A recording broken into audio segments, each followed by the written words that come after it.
చెల్లెళ్లకు అన్నదమ్ములకు అందరికీ నమస్కారాలు.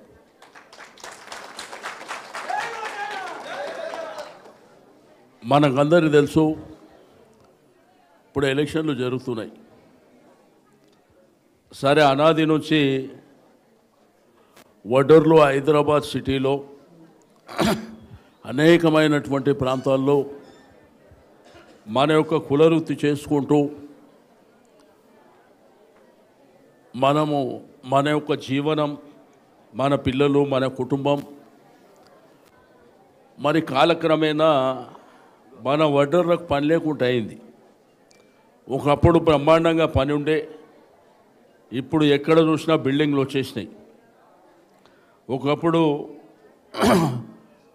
జూబ్లీ హిల్స్ స్లమ్ కానివ్వండి, ఈసుఫ్గూడ, రహమత్ నగర్, బోరబండ, మరి ఎర్రగడ్డ ప్రాంతాల్లో, సికింద్రాబాద్ వస్తే అడ్డగుట్ట ప్రాంతంలో కానీ, మాణికేశ్వర్ నగర్ కానీ అనేకమైనటువంటి ప్రాంతాల్లో మన ఊళ్ళో ఒకప్పుడు 3 పువ్వులు 6 కాయల్లాగా ఉంటుండే.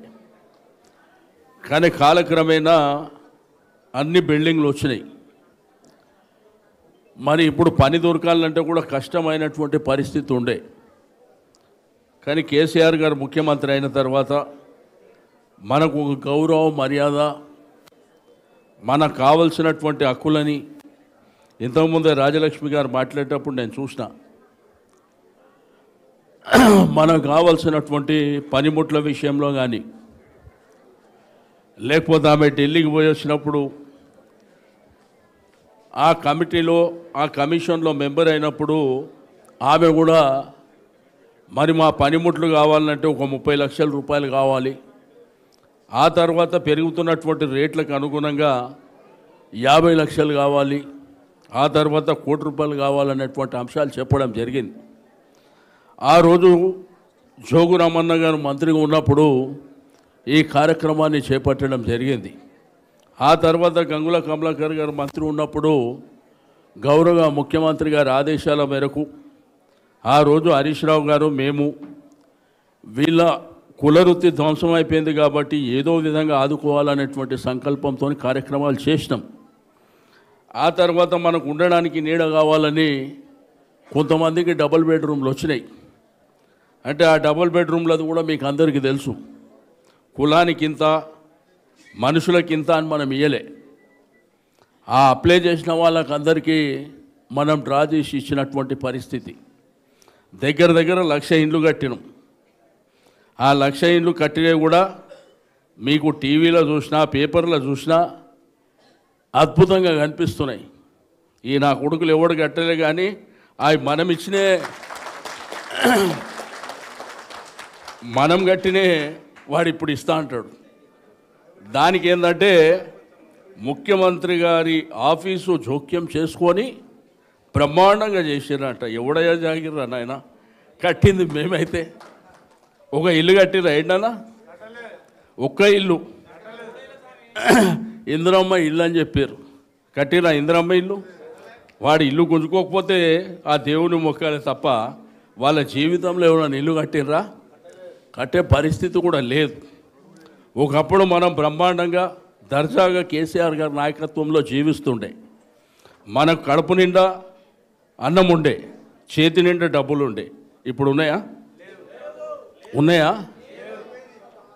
మా అక్క చెల్లెళ్ళు కూడా ఇంతకుముందు మాట్లాడేటప్పుడు చెప్తుర్రు, వాళ్ళు వస్తారు సార్, వీళ్ళు వస్తారు, పైసలు మాత్రం వస్తలేవు అని చెప్పి.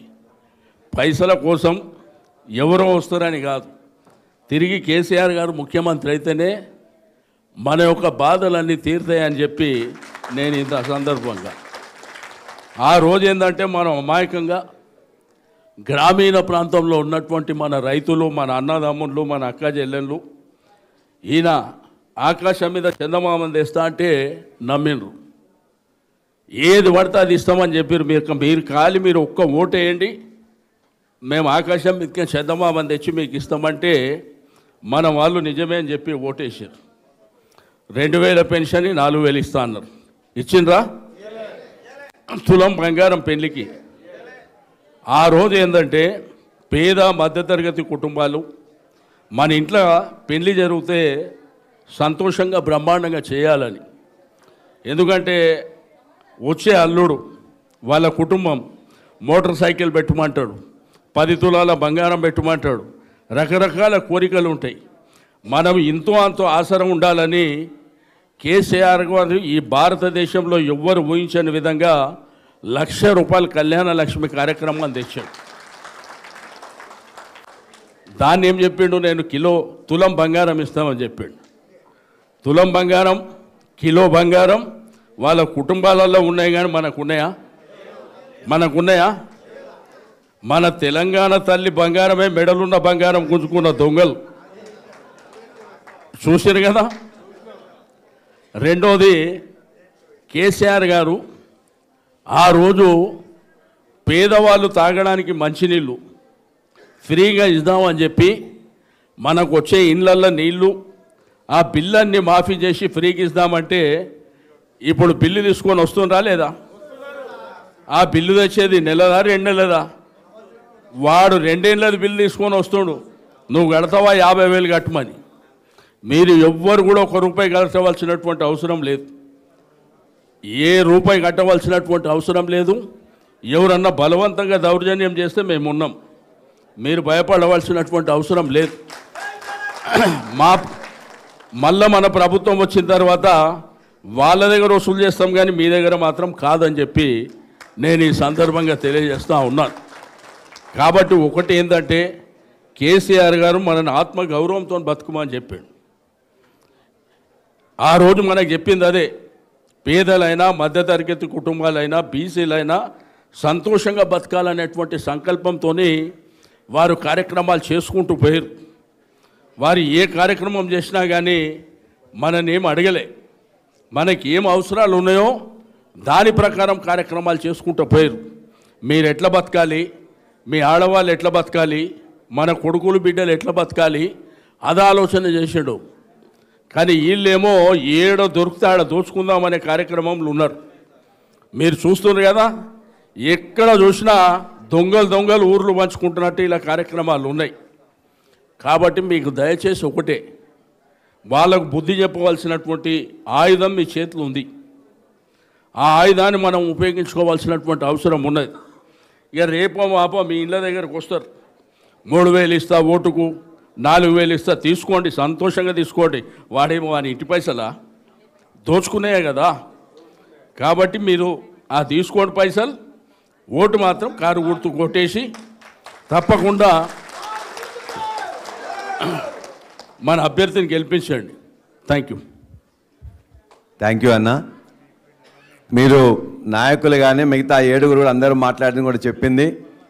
మీ అన్నీ నేను నోట్ చేసి పెట్టుకున్నా. నేను ఉండేది కూడా జూబ్లీ హిల్స్లోనే. కాబట్టి మన నాయకులు ఐలమ్మల గారు కానీ, రాజలక్ష్మి గారు కానీ, వెంకటేష్ గారు, బ్రహ్మం గారు, మేము ఎలక్షన్ అయిన తర్వాత మళ్ళీ మీరు కలవట్లేదని ఎప్పటికీ నేను కలుస్తూనే ఉన్నా. భవిష్యత్తులో కూడా హరీష్ రావు గారి దగ్గరికి, కేటీఆర్ గారి దగ్గరికి, అవసరమైతే కేసీఆర్ గారి దగ్గర కూడా ఖచ్చితంగా మిమ్మల్ని అవసరమైనప్పుడు తీసుకుపోతున్నాను మీకు మాటిస్తున్నా. మిగతా నా దగ్గర కూడా ఏ సమస్యలు ఉంటే చిన్న సమస్యలు ఉన్నట్లయితే ఇదే ఉంటాయి కాబట్టి చేస్తా. ఇప్పుడు ఈ సమస్యల గురించి పూర్తి అవగాహన ఉన్న ఇద్దరు ఇవాళ, ఒకరు హరీష్ రావు గారు, కేటీఆర్ గారు. ముందు హరీష్ రావు గారిని మాట్లాడవలసిందిగా విజ్ఞప్తి చేస్తున్నాను. జై వడ్డెరా, జై తెలంగాణ. ఎక్కువ లంబాచోడా చెప్పను, సీనన్న అన్ని చెప్పిండు. 3 ముచ్చట్లు చెప్పి బంద్ పెడతా. గౌరవనీయులు మిత్రులు, సభాధ్యక్షులు పల్లా రాజేశ్వర రెడ్డి గారు, కార్యక్రమ ముఖ్య అతిథి